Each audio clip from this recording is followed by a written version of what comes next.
I'm Stacey. I'm Jenny. And this is Learning for Life, a homeschool podcast. We are two homeschoolers who use different methods, curriculum, and strategies to make it all work. Our goal is to help parents teach kids how to develop a lifelong love of learning. Hi, everybody. Welcome back to part 3 of our summer book club, in which we are reading together Home Education, Volume 1 by Charlotte Mason. I am joined today by Stacey, my usual Kids Learning for Life co-host, and we are also joined here by our longtime friend and I would almost venture to say Charlotte Mason expert, but I know she doesn't like the term. Oh boy. That's Christine. Hello. She was homeschooled as a child, kind of within the Charlotte Mason method, and she is now homeschooling her own kids in the Charlotte Mason method. So that's really, really cool. And that's why we have her here, because I think she has a lot of great thoughts about Charlotte Mason. And I did want to mention here at the top, this is a podcast and a video. So if you're watching this on YouTube, but it would be more convenient to listen via a podcast, then you can always find us in your favorite podcast app. And of course, if you're listening to this as a podcast and you'd rather see our beautiful faces, then you can watch this on YouTube at any time. Even though we are live now, it will always be available to you to watch. And also, I wanted to mention a really big thing that Stacey and I did this week is we announced that we are coming out with a film unit study curriculum that is going to be available July 18th. Ooh, Oh, cute. Stacey's holding it up. So that is just a little taste as to what you can expect. So if you go to kidslearningforlife.com/film, then you can see little teasers of what to expect. And there's all sorts of information on there about who this curriculum's for and why we made it the way we did and what subjects it covers. So go ahead and check that out, because I think a lot of you would really appreciate that. And I think it'll work really well in a lot of families. So we designed it to be multifaceted. Anyway, okay. I think that's all I needed to say right at the top. You can always comment live and we can react live to your responses and comments. And you can also just comment anytime, even if we're not live, and we can always respond later. And also like this video and subscribe on your podcast app. I know I'm telling you guys a lot here at the top, but there's just a lot of business we need to get to. Okay, Christine, let's dive into this part of the book, which, what were your general thoughts about this part, which is called Habit is 10 Natures? What did you think about this? So I kind of had mixed thoughts because part of me was like, oh, this is really cool. And then part of me was like waiting for some really profound thing that didn't happen. Right. So no discredit to Charlotte Mason, but I was like, oh, okay, like that. It wasn't like anything I'd never heard before. But I did love just how counterculture this is, because, you know, I was reading, I don't even remember which one it was. It was one of the like Charlotte Mason handbooks, or like, you know, like Karen Andreola's book or something like that. And it said like children must not be left to their own nature. And it really struck me because I thought that is so counterculture to like what like mainstream parenting says. Like, you know, it's like, speak your truth, you know, you do you, boo, follow your heart. So like the idea of like telling a child or just instilling habits in a child that are moral centric or, you know, have a reason, a purpose behind them that may be counter nature for them is just, it's like the antithesis of parenting in a lot of circles today. So that really struck me, and it's just made me think this week. Okay, good to know. Yeah, I feel very similarly to you. Stacey, what were your overall takeaways for this section, Habit is 10 Natures? I absolutely love talking about habits and seeing how they're utilized just in everyday life, not even just for children, but for adults. And so reading through this, I mean, I know, again, it's telling you how to teach children, but there was so much where I was able to take in kind of my own, like, understanding where I could grow in certain areas. So not just, I mean, so again, even if you don't have children, this is a book that you can kind of read and kind of see like, oh, you know, the habits. And I do think that habits are very important. That's kind of because there are good habits. And I think she even mentioned early on about how even a good habit of being giving, somebody can take too far. So like there's good habits and bad habits, but I think a lot of habits can be both, depending on how they're used. So I just thought it was very eye-opening, and I was able to take a lot out of it for myself and then to utilize with my children. I think Charlotte Mason is tapping into some Enneagram problems. So which Enneagram number are you? We should have people guess. Yeah. What do you think we are? Good luck. Yeah, no, that's true though. I really did like that.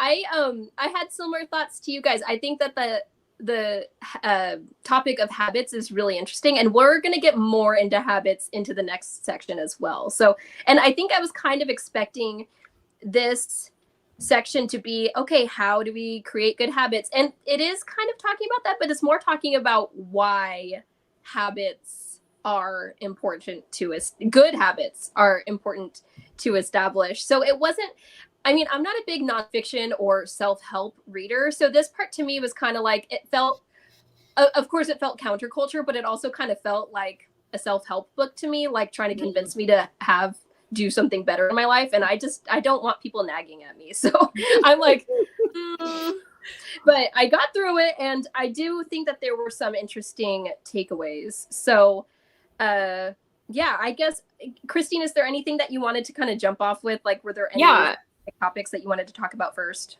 Yeah, so I think Stacey kind of touched on this already. In this version, it's on page 105, and it says, towards the bottom, it says, a mother forms her children's habits involuntarily.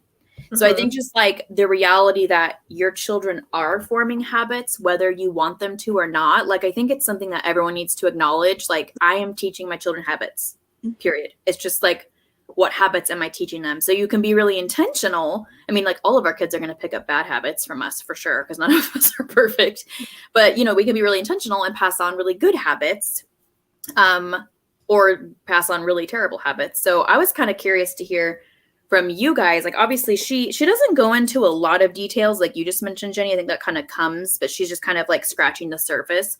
But what do you all like think some of the most important habits for your children are, like, or your family, based on kind of the Charlotte Mason philosophy? Well, so one thing I wanted to say, because I really liked that quote, I put in my notes because I remember back when I was working, I had a full-time job, and I was either pregnant or I had just had my first daughter.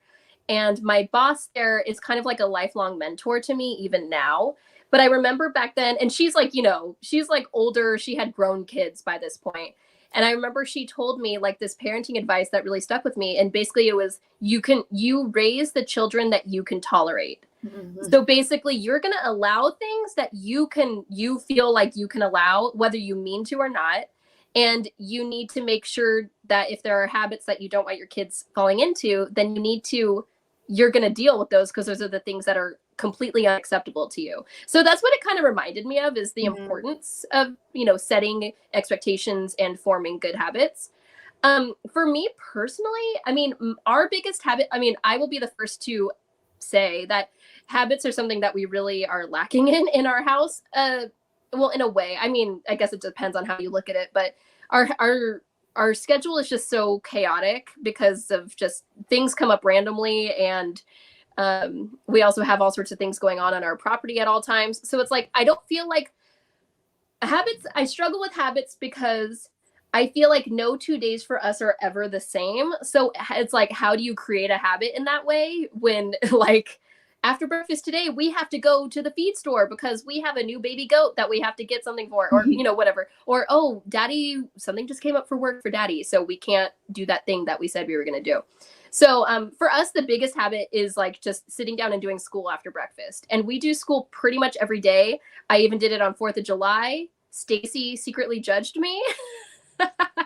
Stacey, you're muted, by the way. I don't know if you know that. Yes, thank you. So just a quick side note, I was muted. So comments have been enabled now for those of you that have maybe tried to comment and couldn't. There was a button I had to push on 6 different screens away from here. So. Oh, no. Thank you. Thank you for fixing it. Good to know. Well, everyone can comment like crazy now. The floodgates will open. So yeah, I think just for us, the most important habit to me is getting in the habit of doing schoolwork, the math and copy work every day. So what about you guys? What about you, Stacey? Yes, no, I think I'm a big proponent of like routines and schedules for sure.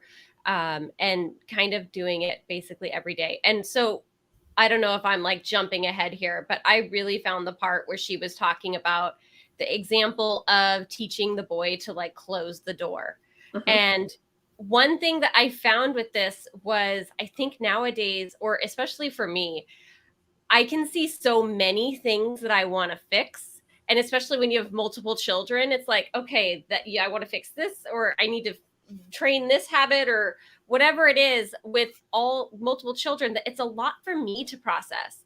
So one thing I noticed was when she was talking about shutting the door, like that is the only thing that she was saying that mother was working on at that time. So I know there's like 5 bajillion things in our heads sometimes that we're trying to like do. But for habits, it's really important to be intentional about focusing on one thing.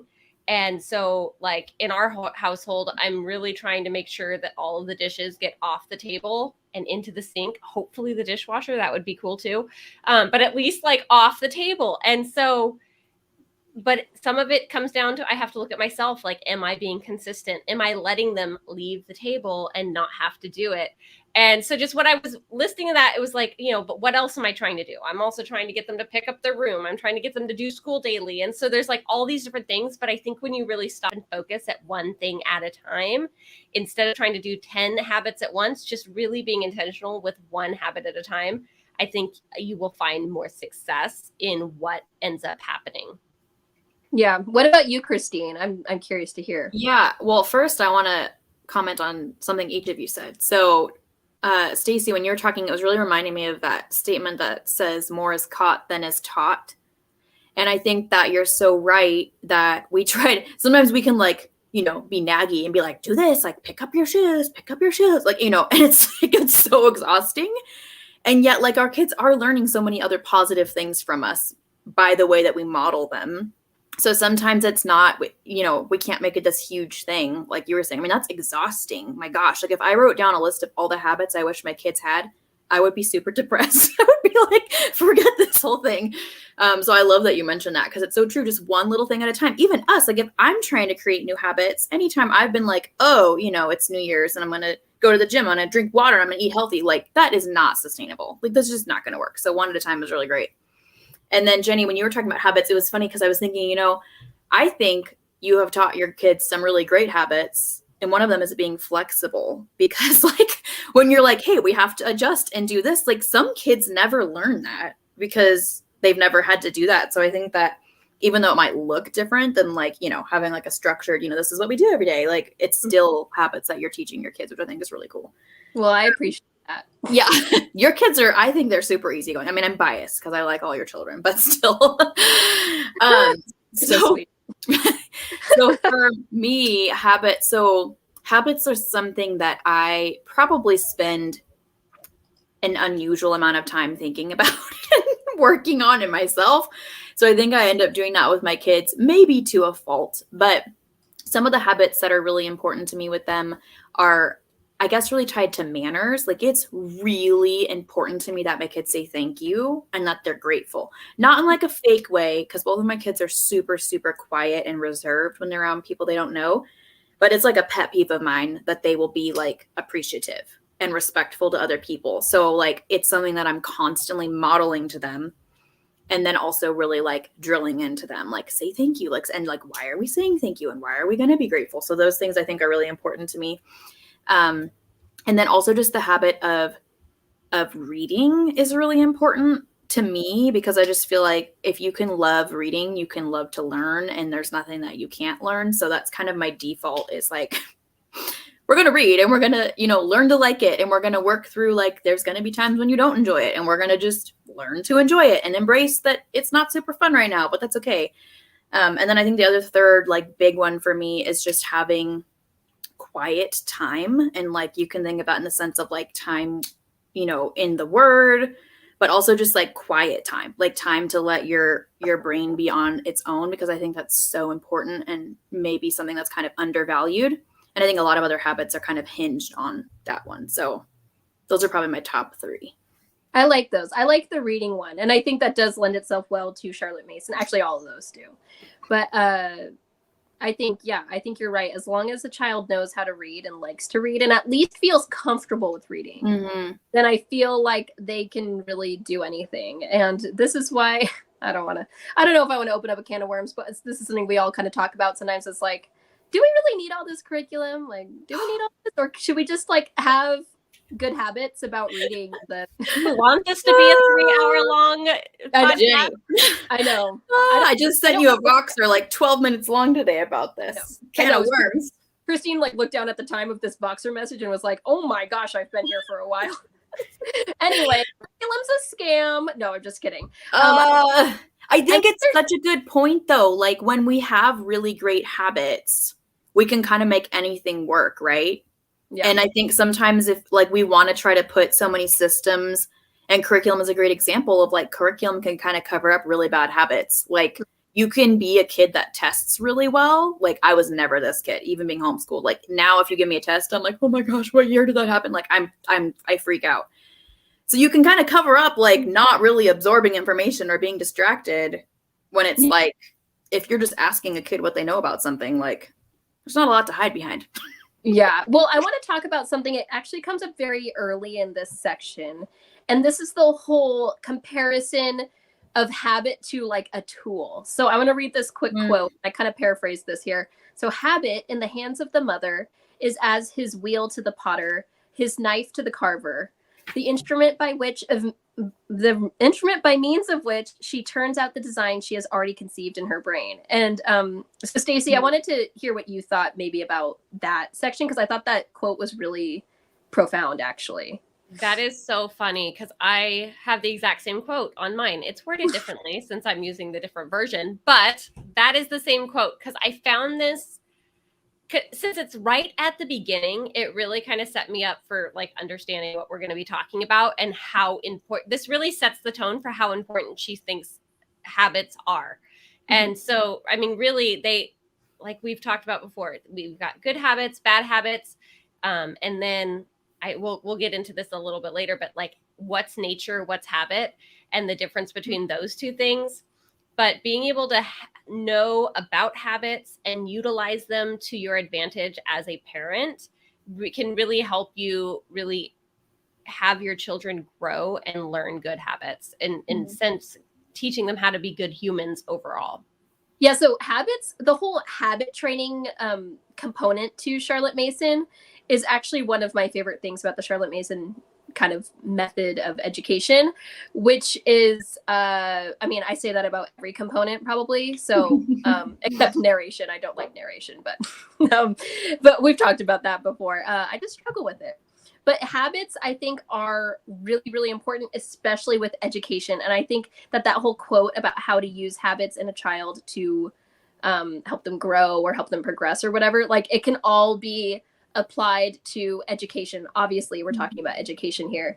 So for me, that's like really what I rely on in my homeschool. Like if my kids have a tough time with math in a day, if they have a tough time with their copy work in a day, that's okay. But as long as they know what is expected of them and they know what the habits are that I'm trying to teach them, like if they know to open up their books to the right page and just get started, of course I'm there to help. And it depends on what the lesson's about, how easy or difficult that lesson's going to be for them. But as long as they have those habits, I'm happy. So that's something that I'm really trying to get across to them is, hey, just know what is expected of you, please. And that's super helpful.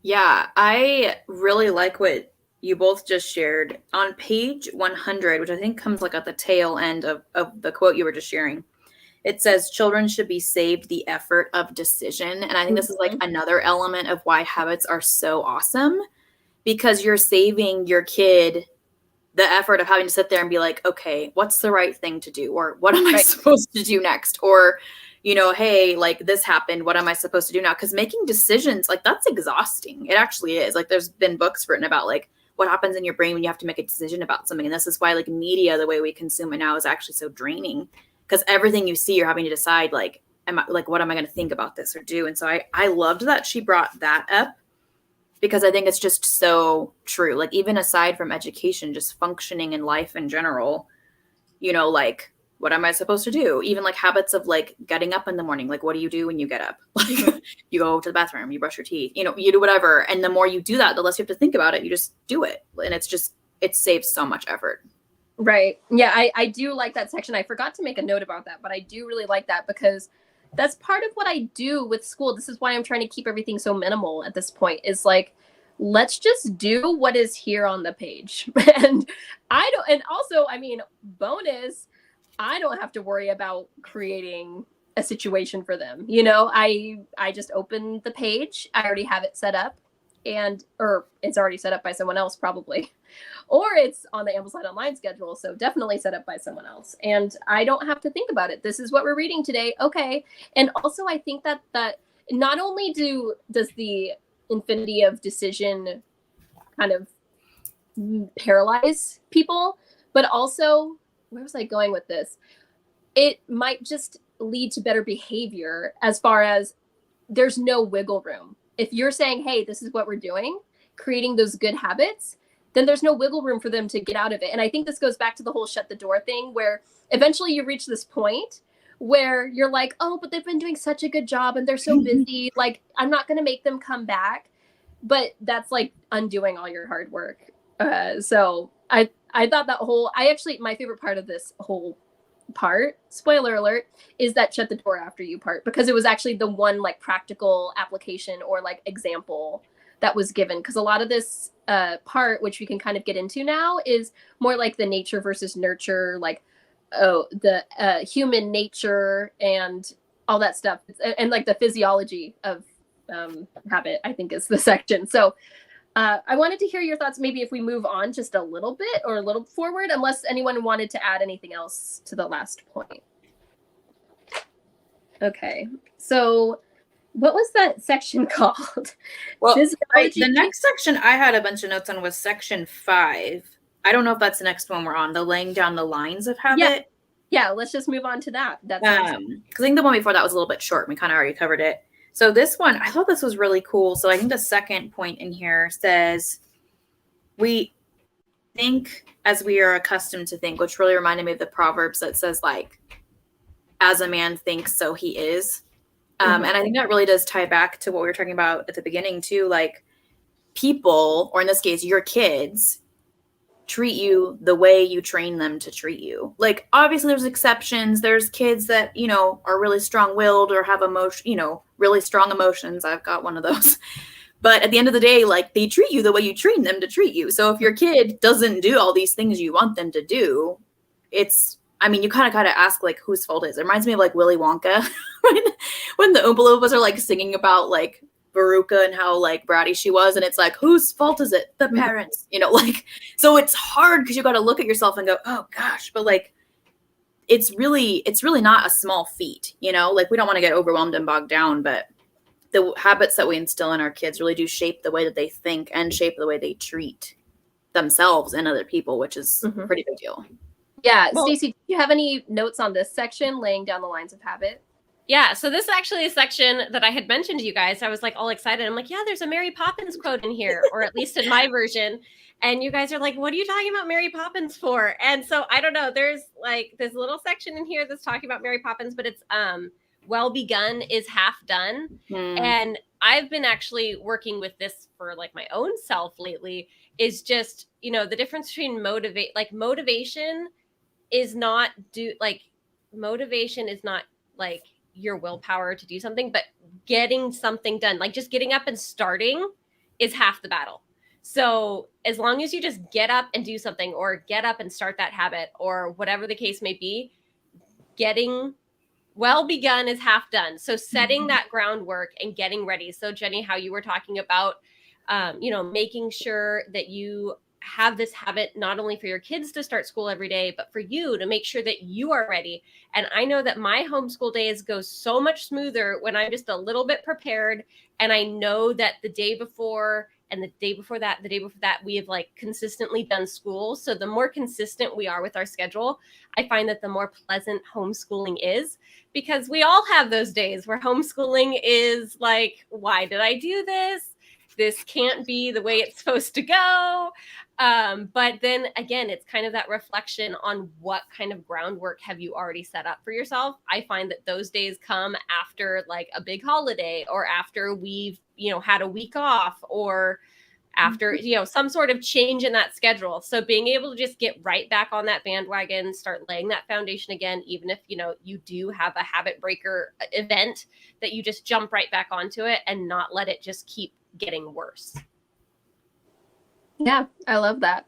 And today is also the day after a holiday. So I am feeling that. I'm speaking a little too much truth here. I know. Everyone's sitting there like, yes.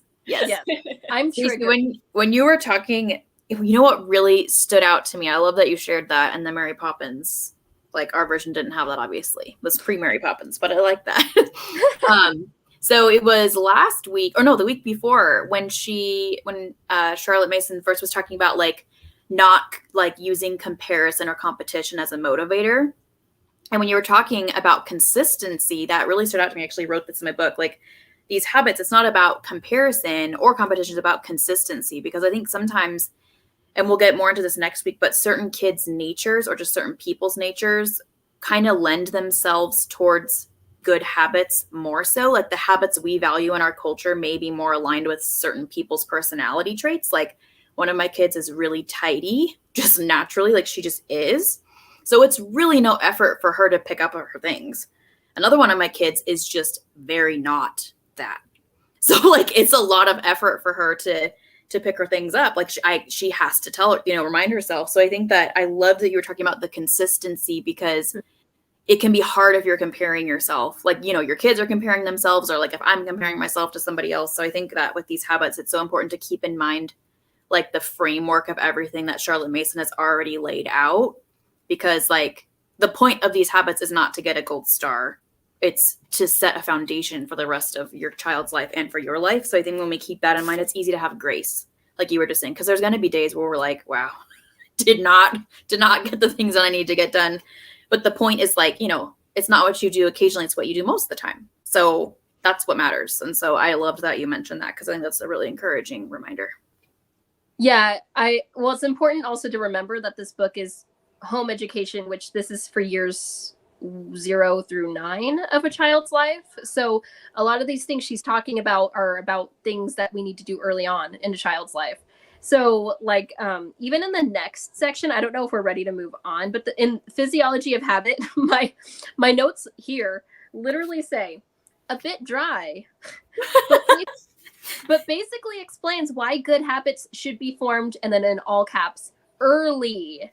So that there's those it's like she talks about like brain, like connections in the brain and stuff that we talk about now, and how once a good habit is formed, it's harder to break. And once you form a bad habit, it's hard to break. So you want to do it early so that you're setting your kids up, like you said, Christine, with a good foundation for life, not just for education, but for life as a human being. So I think that's why habits are so important. I talk a lot, I connect all this to like, my homeschool, but it is important to have good habits even outside of a school kind of context. So what do you guys think about that Physiology of Habit section there? It's part 6. Well, I noticed that there was one quote that was talking about when you're doing all the habits, you're either passively allowing or actively encouraging habits of children. And so those are kind of, you're either like ignoring it, but since they're doing it and there's, no correction or anything like that, you're just passively allowing it. Or if you're trying to get them and remind them, then you're actively encouraging. And so again, that's with good or bad habits. If your child likes to kick you in the shins, I don't know why that comes to mind. I'm just trying to think of something outrageous. And you like just ignore them and you don't let them know like that hurts me. Maybe we shouldn't do that. then you're basically just passively allowing it. I mean, but if you actively encourage them to, hey, let's kick this ball, and you're just moving, you don't necessarily change their habit of kicking, just where they're kicking. So you don't have to totally transform a child when you're trying to work with habits. It's just maybe redirecting their habit that's already there into something that's more useful. Mm-hmm. Yeah. This section, it was interesting to me, this section, she's talking about brain tissue, and like what she observed, I think, was just brilliant, because this was, like we talked about the first week, this was before we knew about viruses. This was before, like penicillin was even discovered. So now we know, like what she's talking about, I think you could equate to like neuro pathways, which we know are like actual things that happen where you have neurons firing in a certain way. So habits and doing things, like when something becomes a habit, it literally is, it's harder to not do that thing than to do it, because you're like in your brain, it's just like autopilot. So I think it's just a testament to how smart she was that she's picking up on all these things. So I just thought that was really cool. Like I kind of looked at that section and went, yeah, like that's like, yes. Like you can tell it was written from a Victorian perspective, but like I thought it was still all very true. Yeah, it's reading that part, I kind of had to take a double take, because Christine and I are reading the original version. Stacey's reading the modern translation. So I kind of had to like take a double take, and I was like, this seems pretty modern to me, what she's saying. Like, was this really stuff that people knew at that time? So I thought that was really cool. Yeah, so again, I said it was a little dry. It is a little dry. I'm not going to sugarcoat things. But hey, it's a good read still. It's very, very interesting and very ahead of its time. So I think it's worth a read. The next section is what we had already talked about, was shut the door after you, which I like that it, like the section is called that, basically. Shut the door after you. And I think it's such a good example. And we already talked about this, so I don't know if we need to really beat a dead horse, but I really loved the practical application part of this. Mm-hmm. And I was wondering if either of you guys had any specific thoughts about this section. Well, one other part about it, when it was talking about like how to fix the bad habits with good habits, she noted that when you're doing the correcting, that it's, I should have written the exact words down, but it's like, you're not supposed to like nag your child, but she said like expression and encouragement, like you look at them with like encouragement and something else rather than like disdain and terror. But so having that more positive outlook while you're trying to change a habit, and also making sure that the change of the habit is never a source of friction between the parent and child. Mm-hmm. So this shouldn't be something that is going to turn into an argument every time. She gave the example of, hey, we're going to come to this like decision together. This is something we do together that we're going to change.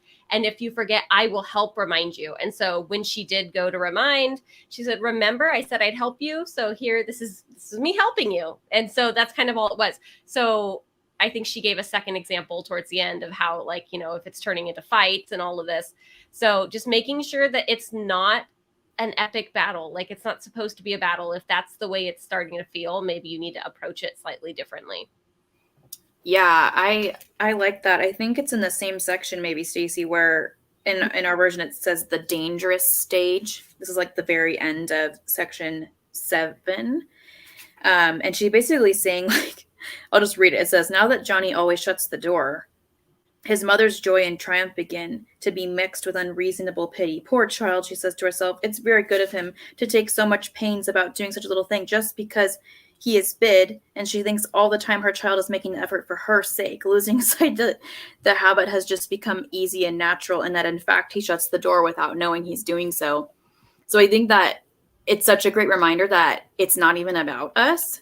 So, like, to your point, when there is that friction, you can be like, what the heck? Like, why are they fighting me on this? Or conversely, if you're like, oh, they just love me so much, like, it's not actually about me. Like, it has nothing to do with me. It's teaching them to do this thing. It's not an emotional thing unless I let it be emotional. So I think it's such a good reminder, because it can be like either really elating or discouraging, especially if you have multiple kids, right? Where you're like, oh, like, close the door, and you have a kid that does it, you're like, oh, they just love me. Like, it's easy to think of that. And the other one doesn't. Like, it doesn't have anything to do with, more than likely, if they love you or not. It's just them learning this thing. So I think it's an important reminder.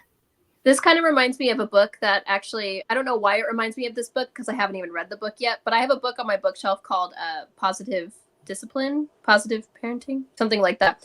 And basically the concept is like, don't use negative, like, so this whole thing, she's using very positive reinforcement, right? It's saying, this is me helping you. Hey, remember what you're supposed to do? Not, hey, do that, you know?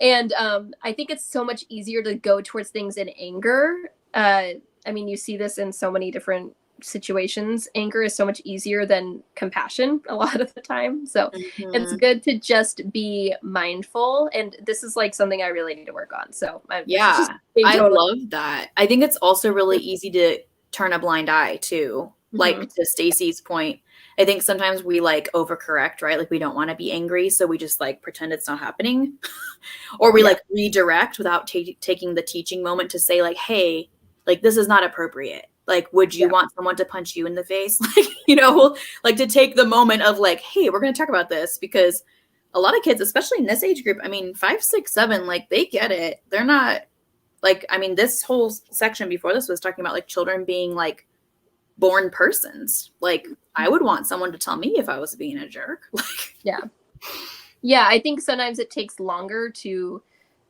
take the time to explain something instead of telling it. And so I think she did. That's why I liked this section so much because she actually shows you what you're supposed to say. And it's not like this is a manual, a parenting manual, but it's a good reminder, I guess, at the very least. And so I really enjoyed this whole section. And then we got into some weird stuff about infant habits. Just a lot of things about nurseries.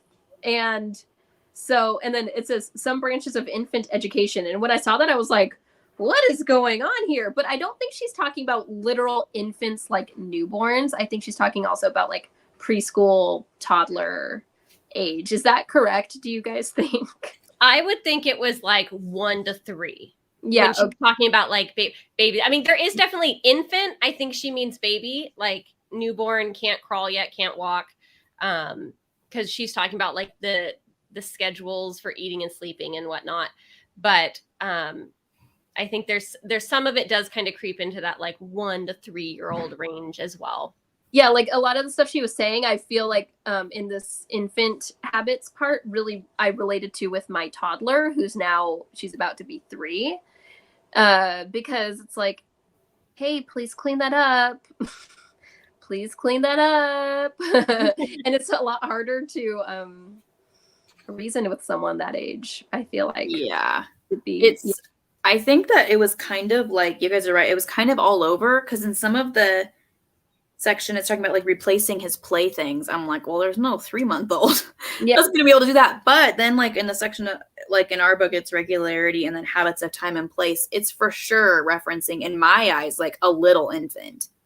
To me, and I know like it's interesting. I think Stacey, you even said that your book in this section had some interesting like commentary, but to me, it reminded me of some of the parenting books that I read and implemented a lot of things from as a new mom. Like for me, like we, for a lot of different reasons, chose to really schedule our kids' sleep and eating. Like, so our kids were on a rhythm from the time they were probably like 5 or 6 weeks old. And honestly, it was one of the best things I ever chose to do. My kids responded super well to it. I worked full time. So like when they were little, I was like, I'm not going to have them be going to like, you know, the sitter's house and they're crying because I'm not there to hold them or, you know, like, so for me, I was like, I have to do this for them. So I loved it. Like that section to me actually felt a little more relevant than some of the other things in this, but I know that's not been everyone's experience, you know? So I think it's just interesting. Like you kind of get into some interesting waters here of like parenting styles, and it just depends on who you talk to. I don't know if y'all agree with that or not, but. Yeah, no, I think your correlation to this kind of almost being a mini parenting section, because it is dealing with children so young, but also like I related to this section a lot as well, because when I worked at a child development center dealing with children from 0 to 5, that was actually my first job working with children that young. So there was a lot of learning for me. And they had a lot of routines and a lot of schedules going in there. And, you know, at meal times, they were very heavy on independence for children. So we had 1-year-olds standing up, pushing, like we were teaching those habits, stand up, push your chair in, grab your plate, take it to the tray. And I think we even like put the food here, put the dishes here. And by the time they were, through the 1-year-old room and 2, those 1-year-olds knew how to do that and could do that because they were exposed to it every mealtime. And so it was just really eye-opening for me because I had no children at that point in my lifetime to see that a little 1-year-old child was capable of doing this. And it was actually, I think, eye-opening for a lot of the parents that brought their kids in that were like, wait, my kid does that here all day. They're like, can you come to my house and teach me this? Because my 1-year-old will like throw their plate on the floor. And so I think, again, it's kind of like where those habits come in. They know when I go to daycare, this habit is in place. But when I go home, it's not expected of me. So I don't need to do it there. And so I don't know. All of this just made me think of going back to that time in my life when I worked with tiny, tiny children all day long. It was fun. Stacey likes that kind of thing. I love routines. I love habits. I love it all. I love and you love little children is more. You do. You love little children. Yeah, all children, really. I mean, all. She specializes in little children, which are not my specialties. So sometimes I just fantasize about dropping off my toddler with her and being like, "Here you go, let's do it."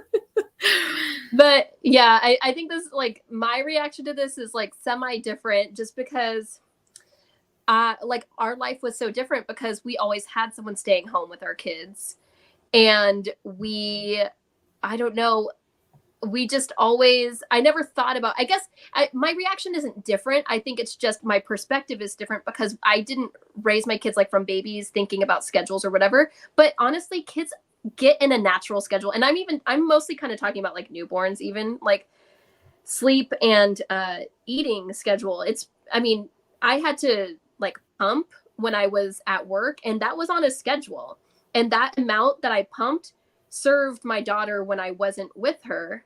And so she was on that same schedule. She would basically eat at the same time I was pumping, but she was somewhere else. And so I do think that schedules are important, but I never thought about it that way. Like I never thought about, oh, this is routine, this is schedule, these are habits. Until much later, like with your first kid, you're so in that like one phase. Whereas when you have older kids, you're like with my toddler now, because I think I have the biggest age gap between kids of all of us here. It's like I had kids doing school and I had a newborn, and it's just like, it's all the same thing. Like it's all the same kind of routine. So yeah, I guess that's what my perspective was on that. Was I don't think about these things, but it is actually inherent in our nature, maybe. Yeah. I love that. Can I add one more thing to that? Go. So I think that this section too, what you could kind of like, if you strip away all of the like, granular stuff here, really what all of us were just saying, and what I think Charlotte Mason is saying too, is like developing habits requires you to have like a family or moral based home versus like a child-centered home. Mm-hmm. So like these are not, it's kind of like, I think she says it differently, how like you can't just allow a child to like, run with whatever they feel like doing, kicking shins, back to Stacey's example. Sometimes kids want to do things that are really not healthy or safe for them or for other people. And sometimes they want to do things that maybe aren't going to serve them long term. So if we have a very like child-centered environment that just enables them to do literally whatever they want, whenever they want to.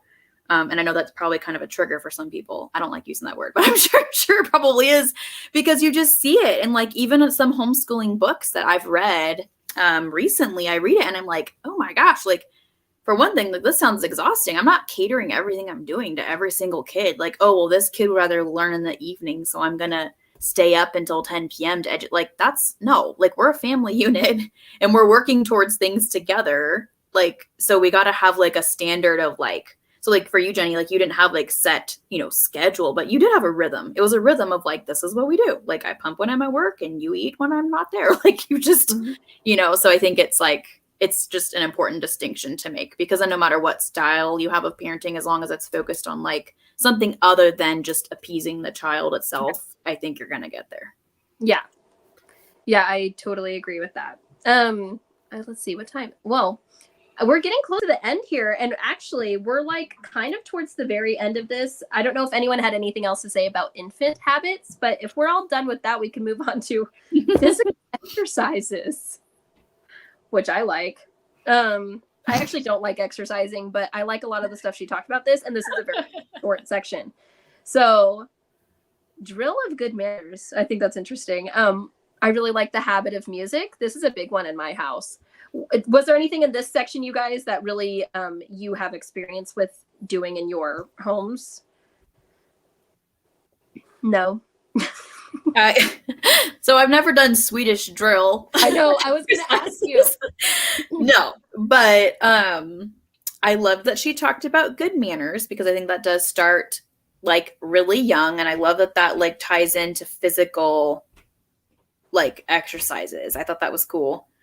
Like how they're sitting and their posture and all those things. And then just being active, I think, is so important. Like, I mean, like we talked about last week, like I love being outside, and it's something that I really work to instill in my kids.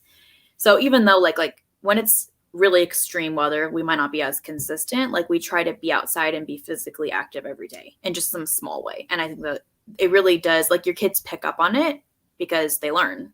Like, even if it's like for your kids, Jenny, like they're feeding animals, like that's like a habit that they're forming. And I think it's so cool that they get to like go outside and do that. Like, it's just something that they do physically every day, and it's going to become part of their, like who they are. And I just think it's cool.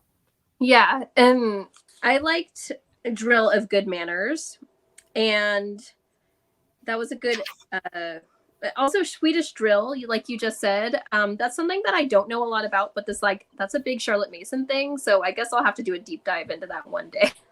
I wanted to do a YouTube video on it at some point, because I try to do kind of Charlotte Mason themed things, but I'm like, I don't even know where to begin. I don't even know what this is. So yeah. I know AO mentions it every single year. Like I think every year of AO, it's like Swedish drill is one possibility. I'm like, what? I'm like, what is that? Please tell me. I like the training of the ear and voice, and I like the habit of music. I mean, this is a big thing in our house because we do instruments, and we also do choir and drama. So that's all kind of like how to communicate and how to make a sound that you need to make. And I love that. That to me is actually really important, even though there have been several times where I've just wanted to quit because it's really hard for all of us. But it is a habit that my kids are supposed to practice for 15 minutes a day. Sometimes they need my help. So that's why I've been wanting to quit. Or they have terrible attitudes, or they're even kind of like rude during lessons, which to me is unacceptable. And it's because they're like, oh, well, we want to quit. And it's like, well, no, this is what we're doing because I think this is a really important skill. And it's funny because I actually know how to play some music. My husband does not, but he's the one who's like super into having the kids learn music because it's something he doesn't have. So, and it's something I should have done as a kid, but I learned as an adult. But I do think it's a good skill. And I think these are all good habits. I also like the section at the end, let children alone. Yes. That's the one I had underlined. I was like, yes, this one. Yeah. But I figured. What were you going to say, Stacey? Yeah, no. So, I mean, it was just talking about, the first sentence here is just, the point of training children to have good habits is so that they'll do things without being nagged or scolded. And I'm like, isn't that everybody's like main goal? Is, yeah, that's great if you can do habits or your kid can, even do schoolwork or education and be able to recite it to you. But if they can't take what they're learning and be able to apply that elsewhere and be able to do that on their own, like that's what we're really looking for. So, yeah. And you just got to let them alone and let them do it and practice it on their own and make their choices. And yeah. Yeah. What did you have to say? I love that. In this version, it said, I love that she ends with this. I'm like, really? This should have been at the beginning and the end. This is the most important part. It says, in conclusion, let me say that the education of habit is successful insofar as it enables the mother to let her children alone, not teasing them with perpetual commands and direction, a running fire of do's and don'ts, but letting them go their own way and grow, having first secured that they will go the right way. Like, I just think it's so cool because, again, this part seemed so counterculture to me, like with the, for lack of a better term, like helicopter parenting, or like, I've been around people, like at the park where there's the mom that's like, don't touch this, don't do that, touch this, and I'm like, oh my gosh, like I'm stressed out standing here and I'm a mostly full grown person, not very tall, but like, and it's just, I can only imagine as a kid, like they get dependent on the direction constantly they don't get to actually develop the habit. Like they don't know why they're doing what they're doing. It's just like like she said, a fire of like do and don't and do and don't and whatever. So like, who knows what decisions they're going to make when they do have their opportunity to do that or when that will even be. Like, gosh, like let them figure it out.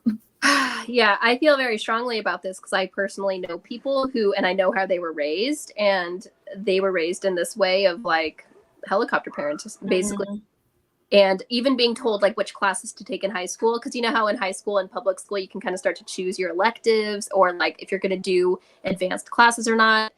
These people that I know were always forced to do certain kinds of classes, and they grew up and actually they never grew up, to be honest. Like, you know, it's like they don't, and these people are like my age and they don't have any sense of self. They don't have any sense of direction. They don't have really a sense of purpose or meaning in their life because they're just like, I'm just going to do whatever someone tells me to do. And that's like, so I'm so against, and I'm like fighting against in my homeschool. I'm like, please just grow the right way. Please just like learn to be a human. I think that's all the point of it all, honestly. Yeah. And part of that is making mistakes, right? Like not doing the habit the right way. And I think that's where that grace comes in. Because I think some people it's maybe fear, maybe, I don't know. They like don't want their kid to hurt themselves or do something like, but like the kids have to have that. Like, well, also in a homeschool setting, I think a lot of homeschool parents are afraid because it reflects on them. When their child tests poorly in any sort of test, or when their child is like, you know, on the playground and other kids are like doing math games or whatever. I don't know. That's nerdy, but maybe it happens. And then your kid like doesn't know what's going on. It's like, oh gosh, like maybe I'm doing something wrong. But we have to let go of that. That's with me diving into the Charlotte Mason method, diving into only using Amplify Online. Basically, that's me saying, yes, my kids probably won't test as well as other kids, but I'm doing this as a way to form good habits in their education so that later on they will do the things that I hope that they will do. Yeah. And it's like that, not taking it personal, you know, like, like you can't take it personally. And also like we talked about, I think it was the week before last, like it really struck me how Charlotte Mason was like an expert at playing the long game. Yeah. Like, it was not this like, and none of her philosophy is like, do this and in 3 weeks your kid will be an expert reader. You know, like it's not like this like hooked on phonics cassette tape thing where, you know, like it's going to just pop out at whatever. Not that that's bad, but it really is a long game thing where like it's these little incremental things. So no, like maybe your kid isn't wherever you think they're supposed to be at some point, but it's looking like down the road of like, who cares what they aren't doing right now. Like if they're building these habits and building this love of knowledge, like down the road, that's a way bigger payoff than whether they know how to use this, you know, tablet to do a test right now, like, in my opinion. Exactly. No, I agree with you. Okay. Well, I mean, we're at the end of this part. Did anyone, Stacey, did you want to add anything? Christine, you want to add anything to our final thoughts on habit is 10 natures? No, I think we covered it all. Yeah, I think we kind of beat it into the ground. Right. and No other words about it. Yeah, no, we have no other words. So the next part is part 4, some habits of mind, some moral habits. I'm actually, you know, last week I thought that this section was going to be like habit is 10 natures. I thought that it was going to be really interesting. Personally, I wasn't that enthralled by it, but I think that this upcoming one, I started it and I'm like, oh, okay, I think I like this one. I think I can really have a lot of thoughts on this, so I'm excited for part 4 and to talk about it with you guys because this is so fun as always. Yes. So yeah, go ahead, you know, if you want links or information on how you can find Christine, you can go to the link on the screen, kidslearningforlife.com/summerbookclub 2022. Also, let us know in the comments or somewhere, or just email us at kidslearningforlife@gmail.com. If you want us to keep doing a book club, it doesn't have to just be in the summer. So totally up to you guys. We will do whatever you guys want to do. And if you wanted us to keep doing book clubs, like what books would you be interested in us doing in the future? Because this is really fun for us. And it's a fun way to, you know, be on here live with you and create more content for everybody. So yeah, is there anything else we should add? We're on social media at Kids Learning for Life everywhere. That's on Facebook and Instagram. And don't forget to check out our film unit study webpage, kidslearningforlife.com/film. And yeah, I think that's it. So I guess it's time to say, see you next time. See you next Bye. time.